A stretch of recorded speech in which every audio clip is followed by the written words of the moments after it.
son is racing.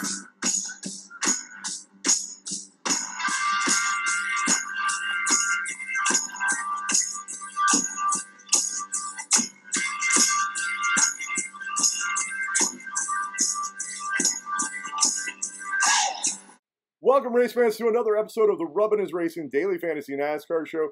We have all your action from the tricky triangle at Pocono Raceway for the Axalta We Paint Winners 400. Tricky is a perfect name for this Pocono track because these three distinct corners are modeled after different corners around the NASCAR and racing series. And they are going to give teams and crew chiefs and engineers headaches all weekend because you're going to have to compromise with these three corners. To go with that, horsepower is going to be the biggest decider when we're trying to see who's going to run up front this weekend. You're going to have the engine to get up there and battle for this, off these long straightaways. The race will consist of 160 laps. The stage breaks will be at lap 50 for the end of stage 1. Lap 100 will be the end of stage 2, and then they'll battle it out to the finish at lap 160. Interesting fact here is in the last 10 races, Chevy has won 7 out of those 10 races, and 6 of those were consecutive. In those 10 races, the winner started from the 5th to 10th position 4 out of those 10 times. And the 3 other winners starting from the 27th, 18th, and our boy Chris Buescher with the fog win starting 22nd last year. Yeah. You were right about the Buescher play last year when you told everybody to make him as your value pay when the spooky Scooby-Doo fog bank rolled in. And that soul-crushing fantasy win makes 9 different winners here in 9 different races on this track. So basically, guys, it's anybody's race. We should have sunny skies and temperatures in the upper 80s when we go racing Sunday, June 11th at 3 p.m. Eastern on Fox Sports 1. Liehr, you think you're ready to get into some burning rubber for us? Do the honors. Burning rubber triangle style, baby! Hey, Dub, who's your pick? This guy has mastered the tricky triangle in recent years. I'm going to take the 2015 winner at Pocono. I'm going to take Martin Truex Jr. in the number 78 car for Furniture Row Racing. He's starting on the outside front row, and this guy has been the definition of a dominator, as you see Jamie holding up the Martin Truex Jr. card. Martin Truex Jr. is just a lap leader. He's a guy who's going to be consistent all day, and I just really trust Cole Pern and this 78 team to keep the 78 car at the front. I'm gonna have you guys kind of talk about the other side of this and what I thought to make my burning rubber pick Kyle Busch, honestly. Was Kyle Busch starting on the pole? I want you guys to comment. He who must not be named. Last week, Liehr said his name, and we jinxed it, and the guy had a wheel fall off in 25 laps. So yeah, the Candyman. Basically, I wanted to pick the Candyman as my burning rubber pick, but then I really started to think about this, and I want to get you guys' opinion on it. With the 18 team having Ben Bashore on the crew as the crew chief this weekend, they don't have Adam Stevens for the next 4 races. They don't have the tire carrier or the tire changer who made that mistake when it was really, to me, in my opinion, it falls on the jack man. I think that the only, it was just too extreme of a penalty for Kyle Busch that they weren't trying to gain a competitive advantage. But I just kind of think about how much that's going to play into Kyle Busch and this team having a different crew chief out there. The Pocono kind of tends to be a fuel mileage race, so that worries me a little bit. I know they'll have the same engineers, but just not having Adam Stevens to make those good calls on the box, it makes me kind of think Kyle Busch might be under some pressure. And that's where it comes in as why I want to pick Martin Truex Jr. because I think the 18 team has a lot of room where they could struggle, and this 78 team over recent weeks has just been solid. And there have been guys who have had faster cars at the beginning of the race than Martin Truex Jr. has had. But that team has just not made a mistake. And while these other guys have problems, like Kyle Busch has a wheel fall off, then Martin Truex Jr. takes the lead. So I just think that he has shown the most raw speed to me in the series, being the points leader, having the most stage wins this season. I just don't see any way with this track being so much about horsepower and speed, you can fade the Furniture Row Toyota with Martin Truex Jr. behind the wheel. I think it's just a lot. Definitely, Dub, and obviously you guys know, and everybody out there knows, he's my boy. He's my favorite driver, has been for quite some time now. But when it comes down to consistency, there is no other better team right now currently in the Monster Energy Cup circuit that has been more consistent than the number 78 team all year. Jimmy Johnson. Sorry, I had to get that out. Well, but that's another driver, obviously. But when it comes to a guy that's actually starting up towards the front, that as far as from a fantasy perspective, he still outscored Jimmy Johnson last week as a fantasy player. And again, he's starting second on Sunday's race. And the last time that he started, I'm sorry, I guess last year he got caught up in a wreck when he started from the pole. But the last time he started from the top three, which was third back in 2015, this particular race, he led 97 laps of the 160. So no doubt in my mind he could get up front and lead a bunch of laps. Again, like I said last week, was I confident that he was going to win? No. But when it comes from a fantasy perspective, I definitely, see him being another, quote unquote dominator this week. And this week's strategy is going to be different than last week, because last week we're talking 400 laps, laps led, fastest laps. This week we're talking 160.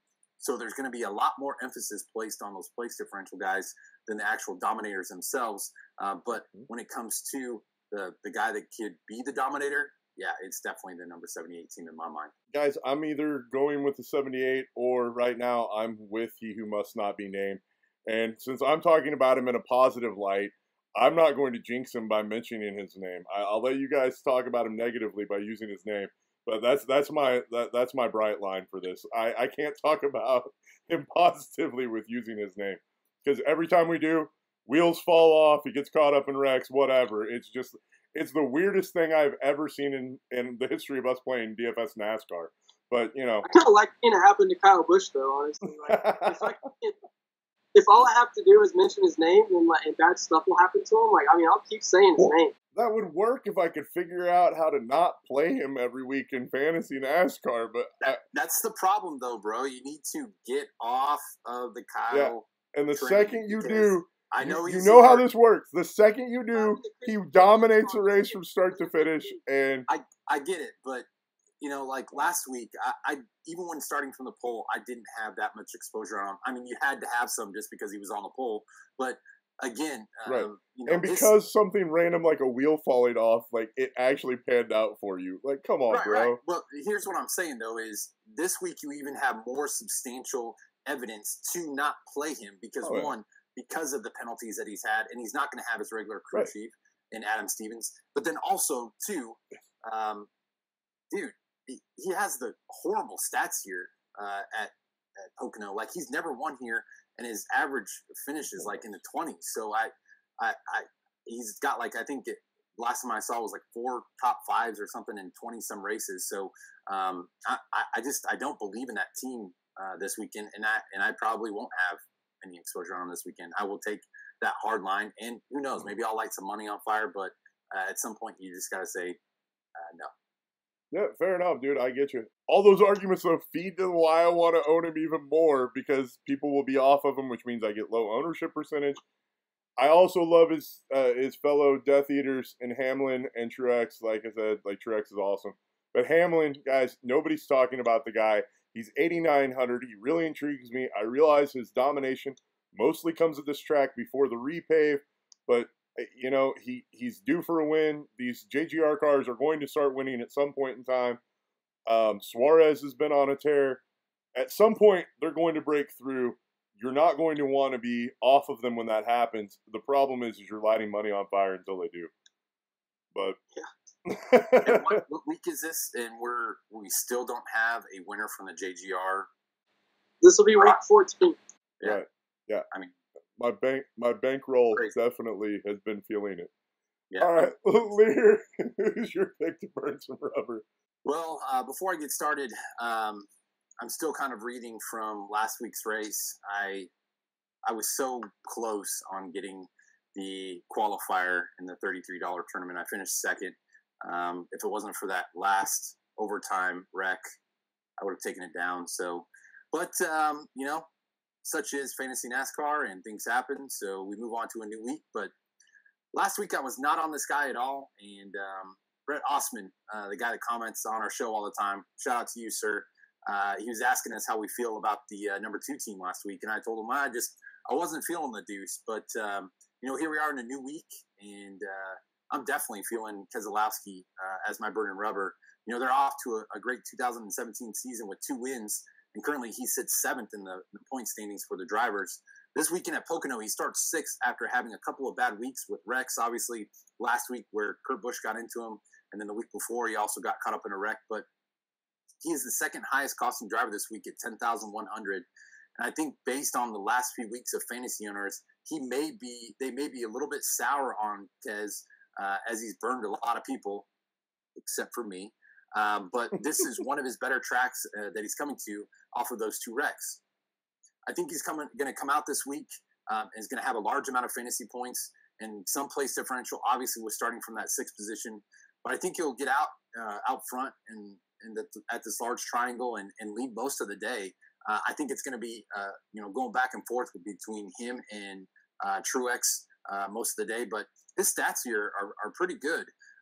He's got 1 win here, 6 top 5s, and he hasn't finished any worse than 3rd in his last 3 races here. So he's raging inside, and it's going to come out this weekend as he takes his frustration out of the last few weeks on the field on Sunday. So I'm definitely all about Keselowski this week in the number 2, but also on the Penske train as well. Joey Bag of Donuts in the 22. He's also definitely a play where he's starting at, and he's also had some sour last couple of weeks. So they're looking back to get back in the saddle up towards the front. So I look for him to be a good play this week as well. And I don't think a lot of people are going to be on the 22 and possibly even the 2. So, but those guys overall here though at Pocono, they do have some pretty good stats here. All right, Liehr, my problem is that you said it earlier that place differential is going to be a premium, and Kez just doesn't lead laps here. So unless he's actually going to win the race, I just don't see him being a play out of the 6th spot at 10,100. I would prefer a guy that I know is going to go dominate the race if his car's dialed in this price range. And that guy that I would prefer is Kyle Larson at the 9,900 price tag. I just think he has more of a potential to lead laps. And when we're looking for a guy, like you said earlier, you're going to want possibly 1, maybe 2 dominators, and then the rest are going to be all place differential guys. And sure.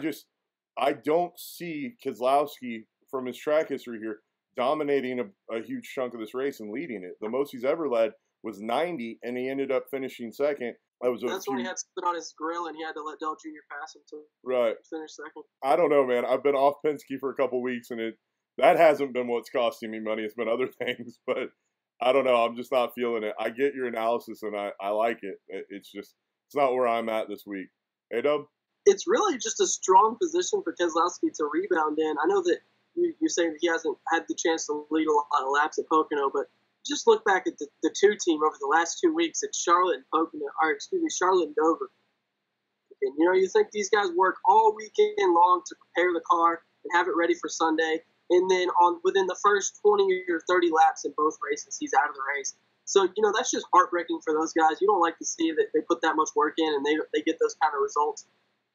But I think that Brad could be in a strong position to rebound here.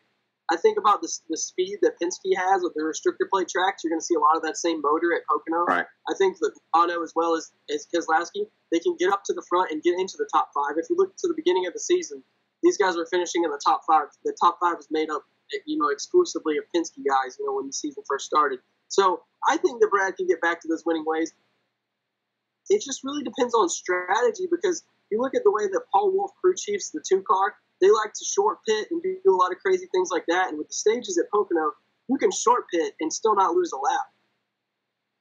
You could maybe pit and have fresher tires and get fastest laps, or you get pit earlier than the other guys, and by the time they pit, he's the leader. So I look for, Brad their team is a team that will make a lot of crazy calls to try to get ahead. And starting in the 6th position, they don't have very far to go.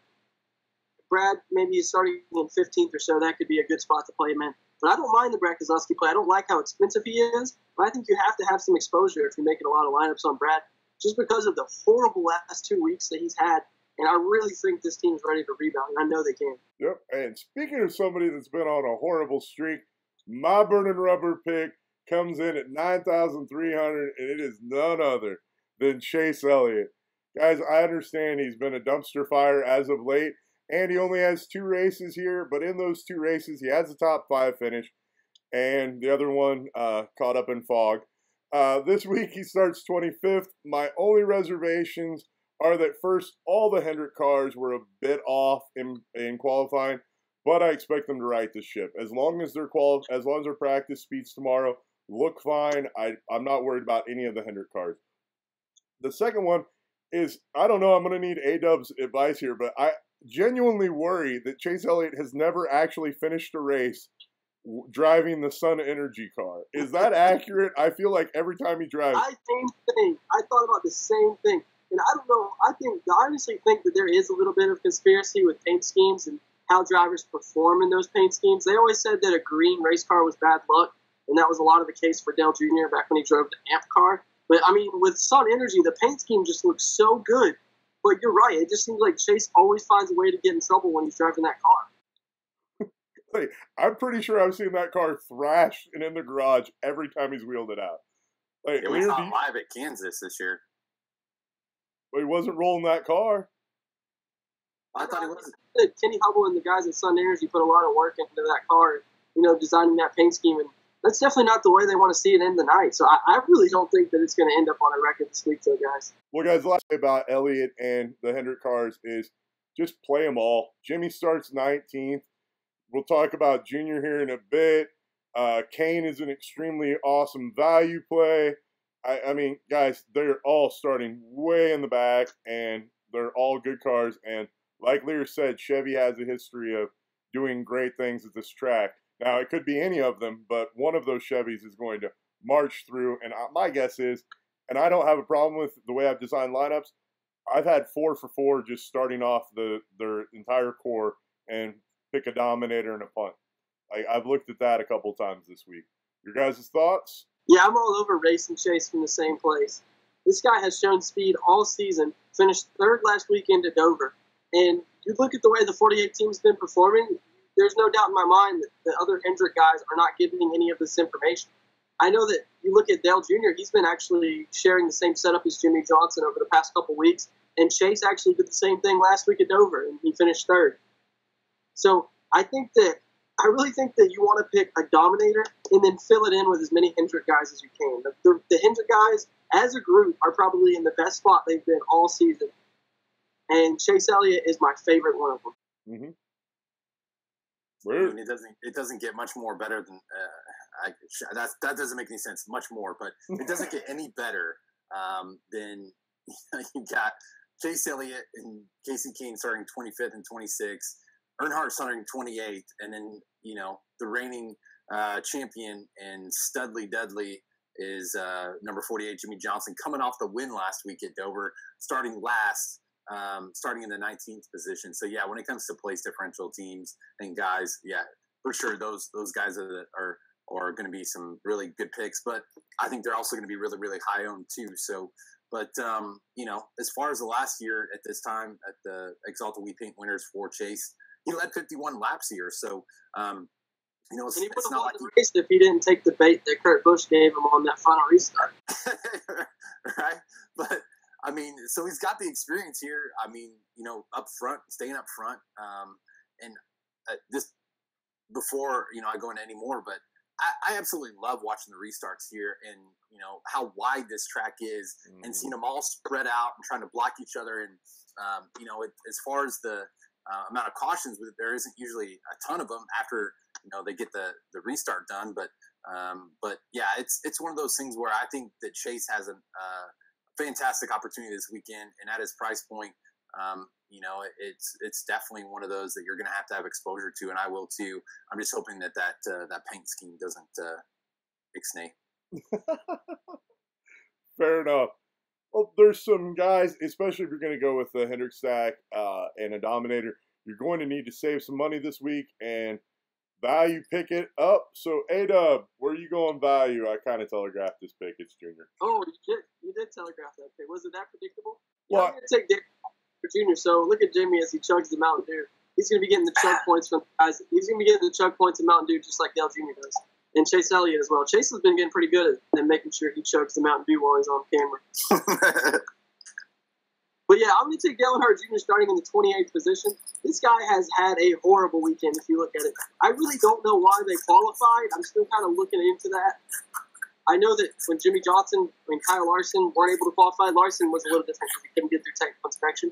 But wouldn't you think these guys would just want to save that, good grip that's on the tires? And as Jamie's holding up the Dale Jr. Axalta car, I know It's game this weekend too. But like, why would Dale Jr. qualify just to qualify 28 when he could have not qualified and started last, started on fresh tires? And those guys that are starting in the back are just going to let like the 88 car start in front of them anyway. Like they wave some cars by on the restarts and stuff.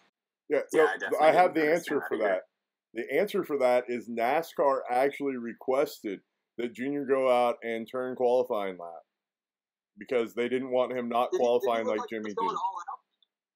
I mean, it looked like they quasi did. I mean, he finished 28th. Well, why is that okay for Dale Jr. to have to go out there and qualify, but like it's okay for Jimmy Johnson to decide they don't want to? I believe NASCAR decided they don't want drivers not doing that anymore. So, but like that's what I don't understand about NASCAR though is they can change rules on a case by case basis just because they want to. Yeah. Not only that, but if that's really the standard, like then why aren't we just forcing everybody through tech anyway and doing the tech penalties later as well? I mean, he's going to have to start at the rear regardless. So, like, great, he's having to start at the rear, and he has to use the same tires that he qualified on. Like, it just doesn't make any sense. Yeah. No, back to the junior thing. Oh, I was going to say, I would have went out and drove like 10 miles an hour around the track, not done anything to the tires whatsoever. I would have just, like, scrubbed the tires up a little bit or something. Like, I don't understand that. But he's going to start at the rear of the field on Sunday because they did change an engine before qualifying. DraftKings is going to score him starting from the 28th position. Dale Earnhardt Jr. swept the 2014 Pocono races with Steve Letarte as his crew chief.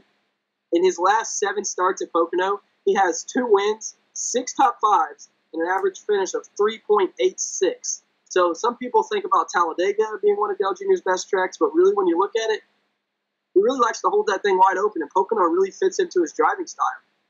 I look for Dale Earnhardt Jr. to carve his way from the back of the pack up into the top 15, run around 12th, 11th, battle for a top 10 all day, and really finish in the back of the top 10 and get a lot of good place differential points. I just think it's a good spot to play Dale Earnhardt Jr. It's a track he has success at. He's looking for a little bit of a rebound over recent weeks. He got that late speeding penalty last week, and he said he was really embarrassed by that. So I think that the Hendrick horsepower is going to give Dale Jr. all he can handle, and he's going to bring him right to the front with all the rest of his Hendrick teammates. Yeah, it's kind of refreshing, fellas, that we actually get to talk about Junior in a positive light this week because it hasn't been there for this team on his farewell tour this year. But with this happenstance of him, having to start back there, it makes him a play this week. And not only that, but he actually has the statistical data to show that, hey, he may actually perform here. He may actually do something this weekend. So I'm definitely going to have some exposure on Earnhardt Jr. It's really going to come with a large amount of ownership. But if he gets the points, he gets the points. So yeah, no, I'm all over the Junior play, and even if he's starting 28th, like it doesn't really matter. Just if he starts 39th, he can accrue even more points, 11 more place differential points.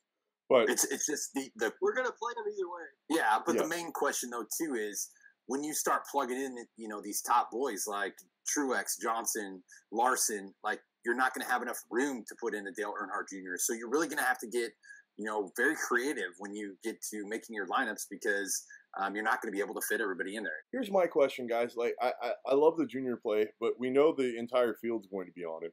And if you're in a predicament like Liehr said, wouldn't it make more sense to switch down to Casey Kane, save $1,100, and get on somebody that will be lower owned than what Junior would be? If you have to make that, for sure, yeah. I think that you can play either Junior or Kane. And obviously, there's advantages to playing both of them. But I think that if you're looking for a driver that's got more potential to actually finish in the top 5, Junior. And for Casey Kane, you're just kind of trying to get that solid top 15 place differential. Yeah. But Casey is a lot cheaper, so that's why I do like Casey. I mean, I love all the Hendrick guys. So I just really wanted to talk about Junior because he has such great statistics, over the past recent races here. No, I feel you. I like all the Hendrick guys this week. Like I said, I don't have a problem stacking them all together. Liehr, who do you have for some value, man? I'm going to be dipping way down in the depths of the guys at the bottom, but I'll be going with my fellow Iowegian in Landon Castle, the number 34 team. Timeout. Is Iowegian even a word? Like, sounds like he is. He's from Iowa, so I think I trust him more than I trust you. dude, I'm gonna call shenanigans on Iowegian being a word. But go ahead, Liehr. Like, if you've ever heard people be called Iowegians, please let us know in the comments. So, basically, you know, they've had an up and down season this year.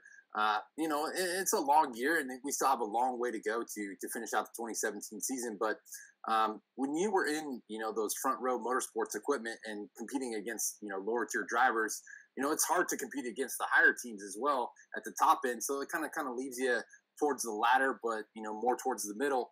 But this week, he starts the same as the number that's going to be on his car, and that's 34th. And he comes in at a bargain price at 5,300, where he's been kind of that bottom feeder in that area for quite some time. But with that way, with the way the restarts happen here, and, you know, the chance of carnage, you know, increasing with that, you know, with everybody being all spread out on the starts, you know, and being able to move up by default, as long as he's not part of that wreckage, I think it allows him to have a good opportunity to move up from the 34th position and possibly even get a, you know, top 25 finish. I just look for him to be a great place differential guy this week, especially at that $5,300 price point. But as we've all seen, you know, within the past couple of weeks, you know, some of these other guys like Chastain last week. Chastain with the top 20 in the first right. Dude, in the sweet and your boy, protect your melons car. You know, like it's just picking the right pump play. And in my mind this week, I just like Landon Castle here at Pocono, and I think he's going to be a guy that'll definitely pay out for you. Yeah, the problem with Landon Castle is he's not finishing as well as I want him to. I prefer still, and I've said this probably every week on the show, I think, since DraftKings started mispricing these guys, but Reagan's still way too cheap, and I prefer him over Castle. He's also $200 cheaper, but they're both legit pump plays. I have no problem with either one. You just know what you're getting out of them. You're hoping for place differential and nothing more, unless some mysterious bank of fog rolls in and all of a sudden Landon Castle's the winner. Like, which, you know, Liehr could go Rain Man and get the help of the rain and the fog and get it done. It's happening right now. You just made it happen. Hey, Dub, do you have anything to say on Castle? And I guess Reagan, since I threw him in there too. So, like, could we see the 34 car go to victory lane 2 years in a row at Pocono? No. Wouldn't that be crazy? Would it be crazy, though? It would be pretty wild. I mean, I think Landon Castle at 5,300 is grossly misunderpriced. So I think that starting in the 34th position, that's, you know, usually Landon starting around 29th or 28th. So, in my opinion, he's my number one guy that's under 6K that I'm looking at this weekend. They're both really good. Reagan would probably be my number 2. Another guy that I'm looking for on the cheap this week is my value guy, and that is, I know you guys aren't going to believe it, I'm all crazy the past couple weeks, but I'm advocating Sticky Ricky at 7,200. That's right, I'm embracing what one could call a little hug of Sticky Ricky this week. See what I did there? He will barrel through the field and rack up fantasy points as he's starting 23rd. By the way, guys, like, it's just really juicing up this Ricky Stenhouse. Oh, well done, dude. I've got nothing other than the fact that he's a place differential play, and they've been on fire this year. Him and Bane both. They're great plays starting 22nd and 23rd. But by the way, are you guys aware of the irony of Danica's healthy living stance and the fact that Stenhouse, her boyfriend and future husband, most likely, races? You don't know that. Well, okay, whatever. Her significant other races for, like, literally syrup companies. And Sunny D and... Oh, my gut's rotting. Dude, those little hugs, man. Those are like pure sugar. Those little hugs, those are like when you stayed at your grandparents' house over the summer because your parents had to go to work, and then you saw like they had like Coke and stuff in the refrigerator, and you're like, oh, can I have a Coke? And like, no, you can have this nasty fruit juice that comes in a barrel where you have to get a knife and stack the top of it just to get your drink. And then when you take a sip, it goes all over your shirt because the opening is so big. Right, and you can never get the opening right. Like, the blue ones are the only good ones, and every time you go to get one, all the blue ones are gone. It's like, I was all about the orange syrupiness. Liehr, do you have? They were like the backup plan. They were like 99 cents for a case of 40 of them. Your grandparents would only give you those in the summer. It's like, can I have a nice, glass of sweet tea or soda? No, you can have this hug. Liehr, do you have anything to add to our little hugs rampage? All I have to say is it rolls down to Fifth Third Bank paying the bills because you want to keep yourself zesty clean when you drink it. Good Lord. And that's the only way you'll have Sunny D. That's right. Yes, that's the only way you have those Sunny D's. Yes. Oh, wow, guys. All right. On that note, it's time to send our terrible jokes and some other drivers to the garage. I would like to point out before we get into the garage picks, though, DraftKings, after we sent you to the garage last week, you at least did some things right. Way to increase the payouts in the 20 entry max. I still think it should be 10% of the total field size. Should be 7,500, but at least it's 5K. That's enough to make a difference. And we're back up to the 50K beast. So if you're going to play the lottery, you at least get a nice fat payout up top. With that said, DraftKings will not be one of our picks sending to the garage this week. A-Dub, who are you sending to the garage? Well, speaking of Ricky Stenhouse Jr., I thought I'd just send his girlfriend to the garage, Danica Patrick, who we kind of just mentioned. She's starting in the 24th position, and if we're going by the Poppa rules, she does not pass for the weekend as a pick. She does not start 25th or worse. She has an average finish of 29.75 in 8 races at Pocono. Her finishes are just abysmal at Pocono in her career. Her finishes are 29th, 35th, 37th, 30th, 37th, 16th, 32nd, 22nd. The 10 team has just really been struggling of late. I know they had a good week last weekend, and that's a big sign of improvement for that number 10 team. But I just think their lunch is going to get eaten here at Pocono this weekend. I think it's a trap play. I don't look for Danica to advance, and I really just see her getting involved in one of those wrecks. If it's a late race restart, I don't know if she'll make it that long. But, like Jamie said, they tend to fan out on the restarts here. And I just look for someone to, get Danica involved into a situation. Because it's not like she's making really big mistakes herself. She just has really bad luck, and people tend to drive over their head around her a little bit. I don't know why, because they don't like getting beat by a girl or something. But Danica tends to have a hard time with people racing her clean. The wreck magnet. Liehr? Yeah. Well, first and foremost, would love to say awesome pick by Poppa last week as his value play. Wait for it. Danica. She paid off big time, 55 points with that 10th place finish. But I hope you guys had her on your team last week because she definitely paid off for me for sure, and I know a lot of you out there as well. But no, I'm totally agreeing with you here, A-Dub. It seems like this is one of her tracks that she just does not perform well at, and I can definitely see the way how this track type plays out. It just doesn't constitute to her driving skills, but also like you were saying, is I could just see her getting caught up in something this weekend. But I'm not going to have much exposure on her. And I think too, a lot of the people, the smarter fantasy NASCAR players will kind of be off of her. But I think the general Joe Schmo will be looking at it and go, "Ooh, she finished 10th last week. She cost 6,100. I'm plugging her in on my team." So I think there's going to be quite a bit of that too. So she may come with a pretty large ownership percentage. Look, guys, the problem with Danica is she's right on the edge of the paradigm at 24th. Like, that's the rule. 24th or worse. And I would rather her be on the lower side of starting than at 20. There's too much risk. If you're rostering 20 lineups and you want to do 1 or 2, feel free to do it. But I wouldn't do any more than that. And that's just my honest opinion. Liehr, who are you sending to the garage, buddy? Ooh, well, last week, I really didn't talk about him much during our show.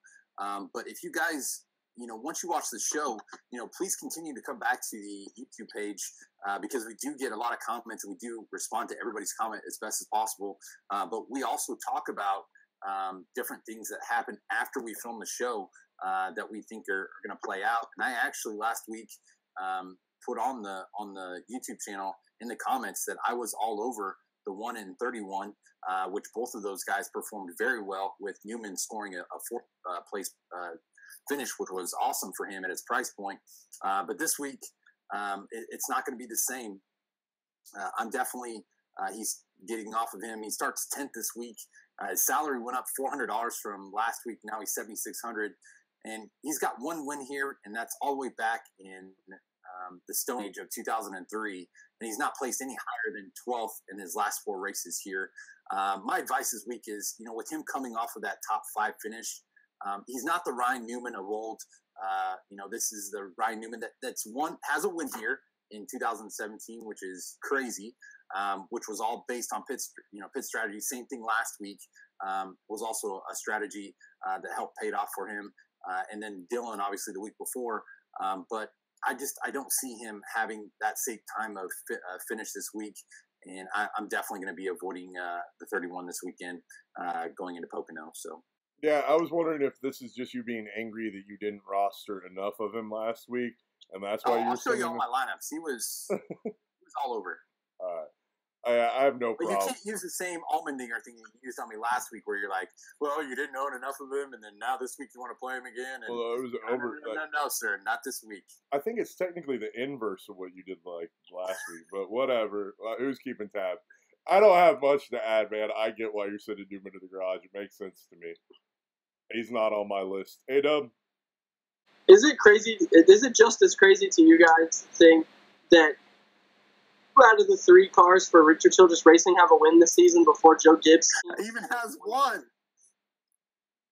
Is that unbelievable or what? Right. Hart is the only driver for RCR to not make it in victory lane. Be it fuel mileage or what, these guys are getting it done, and that's all that matters is that you have a mark next to your name and in that win column. It doesn't matter how you get it done. And these guys have just proven that. The RCR cars don't come out and try to be the fastest cars. They tend to build their cars to be ready for certain situations like fuel mileage and pit strategy. And I just think that this is just one of those weeks where, I'm with Jamie. I just probably won't be playing a lot of Ryan Newman. He's just not in a great position to be a good place differential play. And that's really what I'm looking for with only 160 laps. Jamie, I pretty much covered it well. No, but Ty Dillon actually is a great play and is in good place differential. How about the run that guy had last week, man? That's so impressive. I love to see that. Mm-hmm. No, and was doing great things until he got caught up. Until he got caught in that wreck, yeah. All right, guys. Mine's pretty much the easiest going to the garage pick I think we've ever made on the show, or one of the easiest. I'm sending our boy Michael McDowell to the garage. I love the guy, dude. He's so cheap. And at $5K, I want to gobble up all of them I can. But he went and qualified 11th. That's right, kids. He is starting ahead of Kevin Harvick.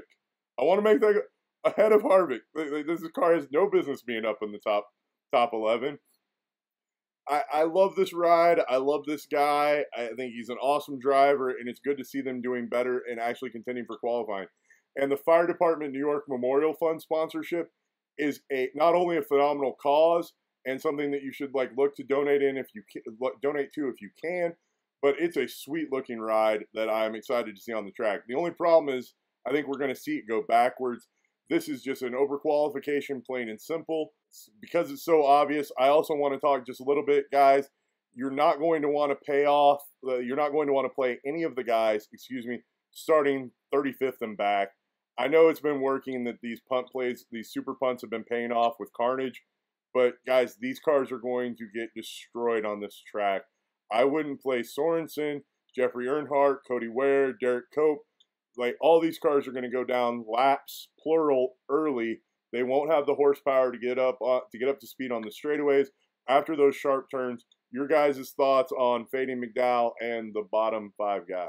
I'm definitely on fading McDowell. Great run for those guys this weekend. Love seeing the underdog go out there and perform like he's doing. But that's just not going to be something that's going to be beneficial to play in DraftKings and to follow in DraftKings. So just kind of put the McDowell play out of your mind if you're looking to win money on DraftKings this weekend.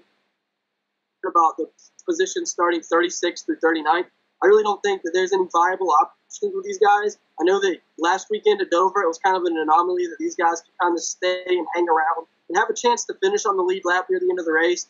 But it's just not going to happen at Pocono. These guys are going to be, at least at times, I think these guys are going to be close to 10 miles an hour slower once they really get going, than the leaders will be. So I just don't see any way that these guys at the back of the pack are going to pay off. They'll go laps down. They're not going to be plays. I do want to give a shout out though to Cody Ware. That team got Clemson University and the national championship sponsorship for that national football team. So I really think that's cool for Cody Ware and that small team. You know, Clemson University, come on and support them. The paint scheme looks awesome if you're Clemson. I was seriously just going to lead my segment off with that Clemson Tigers paint scheme. You dirty dog, you. But yeah, that's awesome that a smaller team like that could get the sponsorship that they need to run this weekend and get the exposure that they need for sure, too. But yeah, Michael McDowell, I mean, how about them last week at Dover when he stayed out and, you know, was leading the front of the field? Again, you know, something that you just don't see from the 95 team. And they're doing some things to kind of mix it up a little bit. And I like that from them. And here they are qualifying at Pocono ahead of one of the larger names on the circuit, and that would be Kevin Harvick. And, and don't forget Jimmy Johnson and Dale Earnhardt Jr. Oh, no. Yeah, and all those guys too. But I'm talking about in the final segment. And I'm sitting there. I work. I work out in the field, and you know, and basically, I was talking to Poppa at the time. You know, seeing how things were going, and he's like, "I want McDowell to win the pole," and I'm like, "Are you serious? He's still in contention for that thing?" And so, I mean, it's just awesome to see that that they could even get in that final segment to get in the top 12 to possibly get up there. But yeah, unfortunately there's no way for McDowell to go any further up. All he's going to do is lose you points, and at his price point, it's just disappointing because, man, I mean, I love the fact that they're up there, but you know, at that price point, who knows? Does he finish in the top 15? And at that price point, does it pay off for you for him to lose? I think at best he rallies and gets to finish like 18th to 25th. Like yeah. And I would get that, and some people will be like, well, it's kind of an interesting play, but you know, you never know. But as far as the lower tier guys, yeah, I mean, last week was frustrating because at a short track, you know, you're thinking that these guys are going to be laps and laps and laps down, but we had a lot of attrition last week when it came to wrecks, and you know, there were a lot of big names finishing. Yeah, big names that went out fairly early. So, yeah, that's definitely what cost me my seat last week. Damn it. So, but yeah, as far as the McDowell play, love the guy. I can't wait to see them in that paint scheme as well. But unfortunately, I'm probably not going to have any exposure to it. Well, and I want to be clear. I said when he got into the final round, I'm pretty sure I'm going to need a cut tire on every other car in the top 12 to get him there. But I wanted to see him on the pole. Like, that guy deserves to have legit sponsorship, and Circle Levine, like, Racing deserves to have, like, some legit money poured behind him after what they've done with that team so far this year. Yeah, you get a lot of sponsorship money for the pole. You got to know that the 43 car, if the 43 car would ever win the pole in any series, then they don't accept the prize money from Coors Light.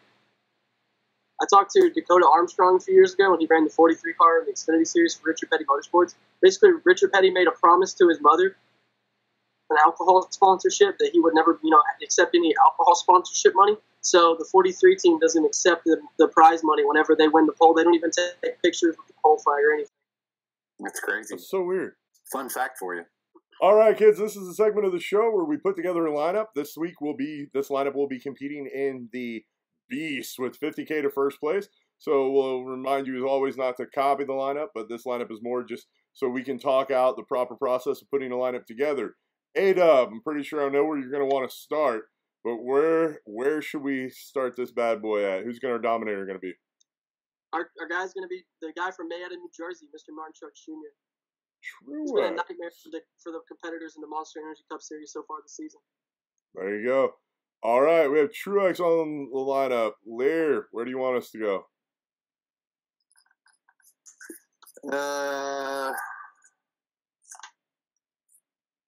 It's not the right paint scheme, but I'm going to take the 24 and Chase Elliott at 9,300. Yes, see, you're a smart man. Oh, I didn't mean to throw Logano on that team. You're smart man listening to me, Liehr. Smart man.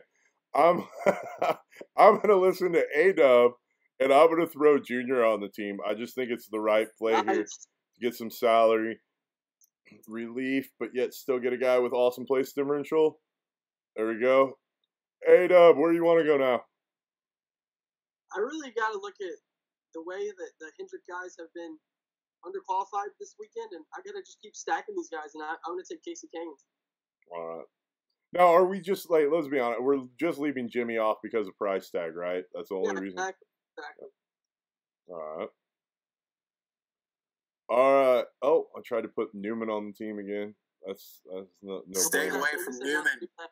Well, I somehow I was double clicking and it just went like after I put Earnhardt, Kane, and put Newman on there. All right. So with $7,100 remaining, I'm gonna take Sticky Ricky, guys. At $7,200. There, you've got $7K left. Where are you going? So you want to get that gut rot this weekend, eh? Oh, dude, I think he's going to take us to a huggy place of celebration. I said earlier. They don't call you Huggy Bear for nothing, Liehr. That's right. That's right. No, earlier today on the social media, I saw remember back when he had the mullet kicking? Oh, yeah. Now Eric Jones has it. Yeah. Right. It's crazy. So how much do I got left? $7K. Basically, right. Trevor Bayne on down, brother. It'd probably be between a couple different drivers here. I mean, you could go Bayne, you could go Busher. But I think my heart's telling me that we need to go number 13. But my body's telling me yes. Sorry. What's your mind and your body telling you? Well, based off what's left, and based off of kind of what he did last week, I mean, went out there and led some laps, man, and hopefully that gave him some confidence in starting, one spot ahead of Junior. He still got awesome opportunity for place differential. So I'd definitely leave some salary left on the table and roll with Ty Dillon in the 13. Did you guys see Ty Dillon's post-race? He did a little post-race video on Instagram, and he was talking about, they keep doing these votes and showing these little graphics on who will win next, and it's between Ryan Blaney and Chase Elliott and Eric Jones. And Ty Dillon was kind of laughing because he was like, we almost snuck up on him today. Germain Racing hasn't had that much exposure for a long time.